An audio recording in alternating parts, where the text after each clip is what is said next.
Beautiful Urdu stories کے ناظرین السلام علیکم۔ نور پور کی دھوبن کے نام سے مشہور نہایت ایماندار اور اپنے کام سے کام رکھنے والی عورت تھی۔ کسی کے معاملات میں مداخلت نہ کرتی۔ اگر کبھی کسی کی جیب سے اسے پیسے ملتے تو وہ فوراً اسے مالک تک پہنچا دیتی۔ اس کی ایمانداری کی وجہ سے نور پور کے تمام لوگ اسی سے کپڑے دھلواتے، یہاں تک کہ بادشاہ، وزیر اور شہر کے قاضی کے کپڑے بھی بشیرن دھوبن ہی دھوتی تھی۔ صاف ستھرے بے داغ کپڑے دیکھ کر سب کا دل خوش ہو جاتا۔ ایک دن بشیرن کو شیروانی کی جیب سے ایک انگوٹھی ملے، جسے دیکھ کر وہ حیران رہ گئی۔ ایسی چکا چوند انگوٹھی جس میں قیمتی ہیرا لگا ہوا تھا اس نے اپنی زندگی میں کبھی نہیں دیکھی تھی۔ جلدی سے شیروانی کی نشانی دیکھی تو معلوم ہوا کہ یہ وزیر اکبر علی کی شیروانی ہے۔ اس نے دل میں سوچا کہ جیسے ہی کپڑے سوکھیں گے وہ سب سے پہلے اکبر علی کے کپڑے اس انگوٹھی سمیت واپس کر کے آئے گی۔ انگوٹھی کو دوپٹے کے پلو میں باندھ کر وہ گھر کی طرف چل دی۔ گھر پہنچی تو اسے پتا چلا کہ اس کی اکلوتی بیٹی کو تیز بخار ہے۔ اسی وقت دوڑ کر اسے کھلا پلا کر دوائی دی، پھر ماتھے پر پٹی رکھ کر بخار کم کرنے کی کوشش کرتی رہی۔ آخر تھکن سے چور ہو کر بیٹی کے سرانے ہی سو گئی۔ آنکھ کھلی تو دیکھا آدھی رات ہو گئی۔ بیٹی کی فکر میں انگوٹھی کی جانب اس کا ذہن ہٹ گیا اور وہ بھول گئی۔ ادھر محل میں بادشاہ سلامت کی انگوٹھی گم ہو گئی۔ محل کا ہر شخص فکر مند تھا، اور کیوں نہ ہوتا، وہ بادشاہ سلامت کے والد کی واحد نشانی تھی۔ بادشاہ نے محل کا کونا کونا چھان لیا لیکن انگوٹھی نہ ملی۔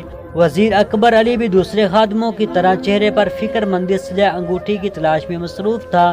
ادھر بشیرن دھوبن اپنی بچی کی طبیعت کی وجہ سے بے حد فکر مند تھی۔ اسی پریشانی میں وہ کپڑے دھونے بھی نہ گئی۔ 3 دن کی تلاش کے بعد بادشاہ نے اعلان کروایا کہ جس کو بھی وہ انگوٹھی ملے یا ڈھونڈ کر لائے اسے 1000 سونے کے اشرفیاں دی جائیں گی۔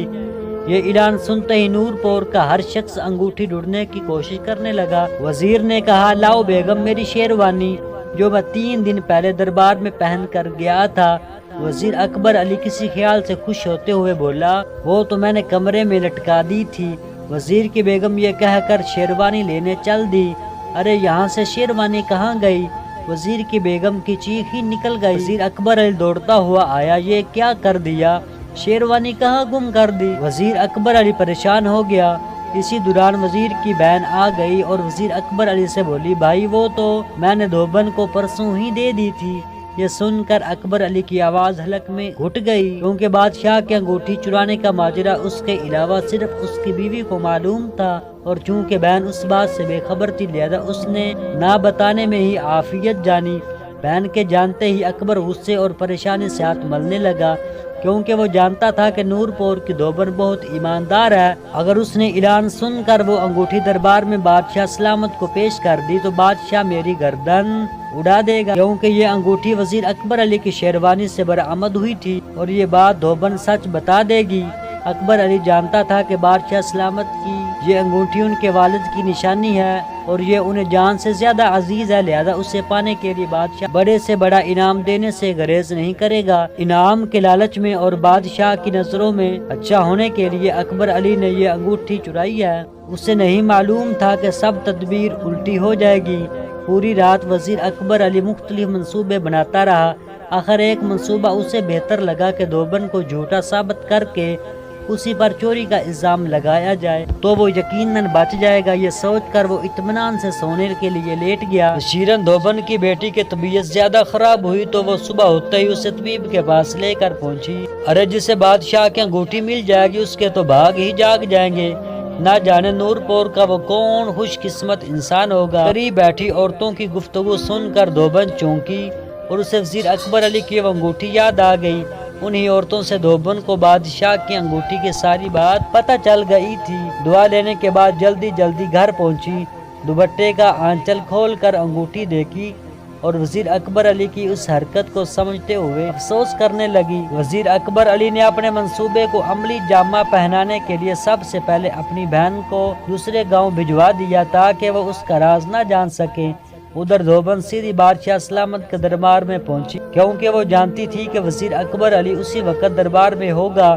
بادشاہ سلامت نور پور کی دھوبن دربار میں آنے کی اجازت چاہتی ہے، خادم خاص نے آ کر بادشاہ سلامت سے اجازت چاہی۔ دربار میں دوبن کا نام سن کر وزیر پریشان ہو گیا۔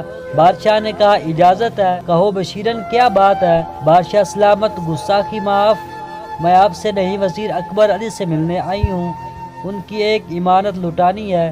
دوبن نے نہایت عاجزانہ انداز میں کہا اگر آپ کی اجازت ہو تو میں ان کی شیروانی اور یہ انگوٹھی واپس کرنا چاہوں گی جو ان کی شیروانی کے جیب سے نکلی ہے۔ دوبن نے دونوں چیزیں بادشاہ سلامت کے آگے کر دی۔ بادشاہ اپنی انگوٹھی دوبن کے ہاتھ میں دیکھ کر اٹھ کھڑا ہوا۔ ادھر وزیر اکبر علی کے پسینے چھوٹ گئے۔ یہ میری انگوٹھی نہیں، یہ تو بادشاہ سلامت کی ہے، تمہارے پاس کہاں سے آئی ہے؟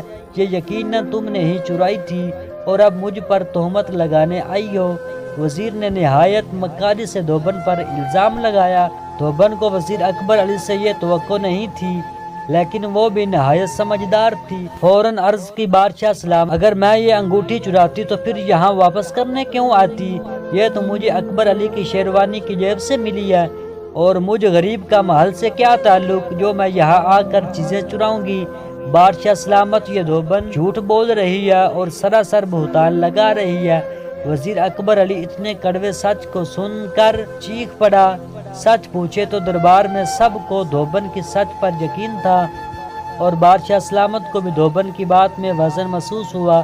بادشاہ سلامت، میری بیگم نے یہ شیروانی پرسوں دھلنے دی تھی اور اس انگوٹھی کو غائب ہوئے آج چوتھا دن ہے۔ اگر انگوٹھی میری شیروانی میں سے نکلی ہوتی تو یہ اسی وقت آتی۔ یہ دوبن جھوٹ بول رہی ہے، اس کے دل میں کھوٹ ہے، جبھی اتنے دن تک انگوٹھی اپنے پاس رکھے رہی۔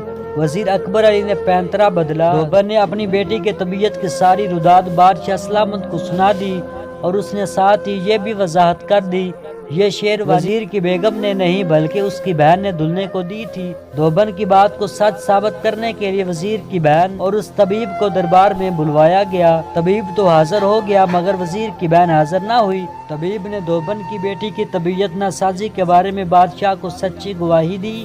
ادھر وزیر کی بہن کو شاہی خادموں کے ذریعے دربار میں بلوایا گیا۔ چونکہ بہن اپنے بھائی وزیر اکبر علی کی اس عیاری سے واقف نہ تھی، لہذا اس نے بھی دوبن کے حق میں سچی گواہی دی۔ یوں اکبر علی کے جھوٹ اور چوری کا پول کھل گیا۔ بادشاہ سلامت نے وزیر اکبر علی کو عہدے سے برطرف کر کے 10 سال قید بامشقت کی سزا سنا دی، اور دوبن کو 1000 سونے کی اشرفیوں کے ساتھ اس کی ایمانداری پر ماہانہ وظیفہ مقرر کرتے ہوئے مزید انعام و اکرام سے نوازا۔ تو دوستو، اس کہانی سے ہم نے سبق یہ سیکھا ہے کہ سچ میں برکت ہے اور ہمیشہ ایمانداری سے کام لینا چاہتے ہیں۔